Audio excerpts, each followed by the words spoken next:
اعوذ باللہ من الشیطان الرجیم بسم اللہ الرحمن الرحیم۔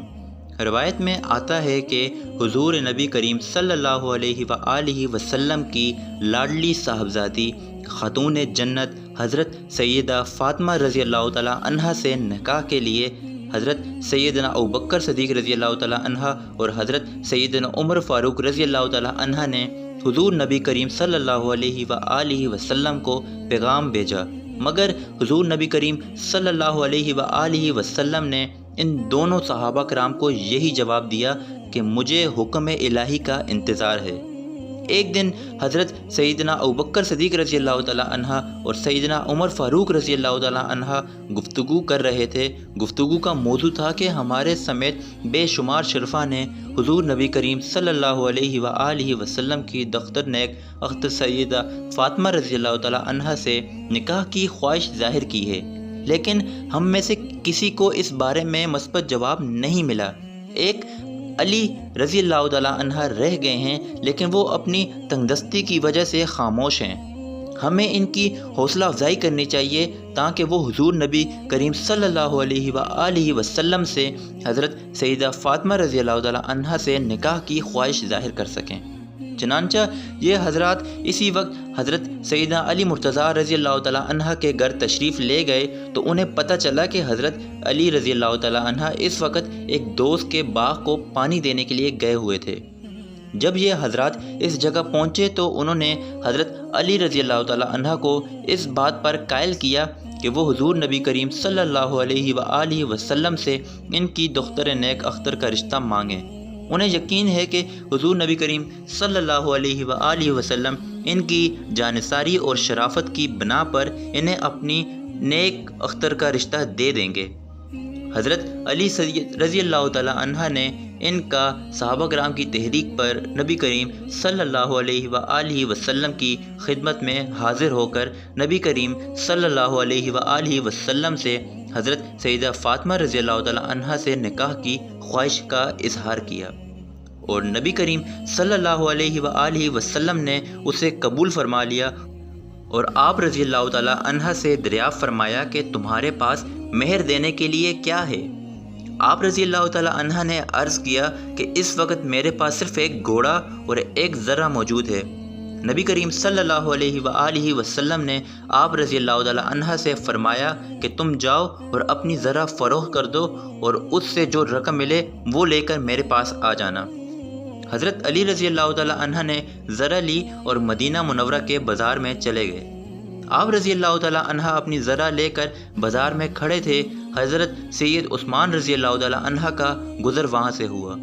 انہوں نے آپ رضی اللہ تعالیٰ عنہ سے یہاں کھڑے ہونے کی وجہ دریافت کی تو آپ رضی اللہ تعالیٰ عنہ نے بتایا کہ میں یہاں اپنی ذرہ فروخت کرنے کے لیے کھڑا ہوں۔ چنانچہ حضرت عثمان رضی اللہ تعالیٰ عنہ نے وہ ذرہ 400 درم میں خرید لی، پھر وہ ذرہ آپ رضی اللہ تعالیٰ عنہ کو تحفتاً دے دی۔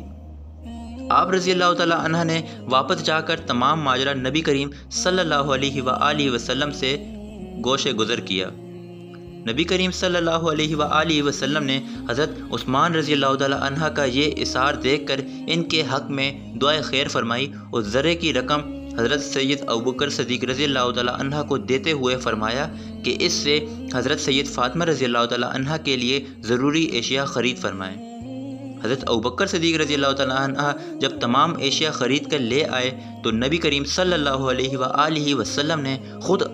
حضرت علی مرتضیٰ رضی اللہ تعالیٰ عنہ اور حضرت فاطمہ رضی اللہ تعالیٰ عنہ کا نکاح پڑھایا۔ آپ رضی اللہ تعالیٰ عنہ کا نکاح خاتون جنت سیدہ فاطمہ رضی اللہ تعالیٰ عنہ سے پہلی ہجری میں ہوا۔ حضرت انس بن مالک رضی اللہ تعالیٰ عنہ سے مروی ہے، فرماتے ہیں کہ نبی کریم صلی اللہ علیہ وآلہ وسلم نے حضرت سید علی رضی اللہ تعالیٰ عنہ کی جانب سے نکاح کا پیغام سنا تو آپ صلی اللہ علیہ وآلہ وسلم پر وہ کیفیت طاری ہو گئی جو نزول وحی کے وقت طاری ہوتی تھی۔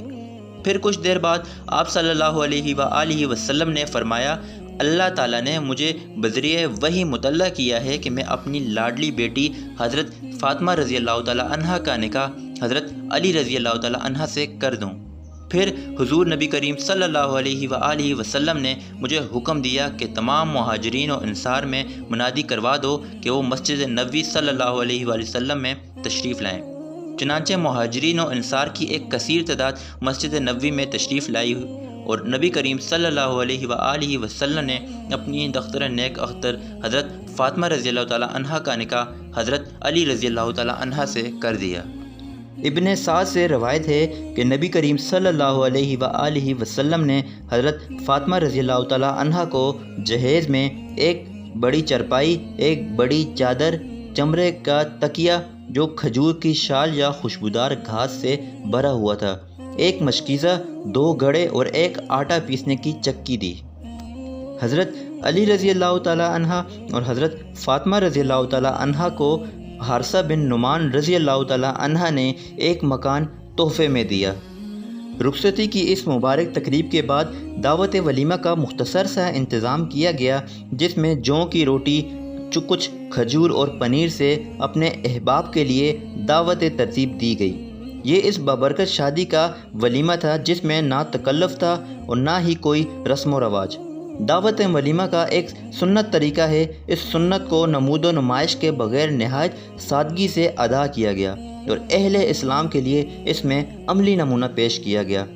شادی کے بعد حضرت علی رضی اللہ تعالیٰ عنہ اور حضرت فاطمہ رضی اللہ تعالیٰ عنہ کے گھر میں حضرت محمد صلی اللہ علیہ وآلہ وسلم تشریف لے گئے اور اس موقع پر مناسب حال و نصائب ہدایت ارشاد فرمائے اور یہ دعائے کلمات کہے، یعنی اے اللہ، زوجین کے مالک و جان میں برکت عطا فرما اور ان کی اولاد کے حق میں بھی برکت عطا فرما۔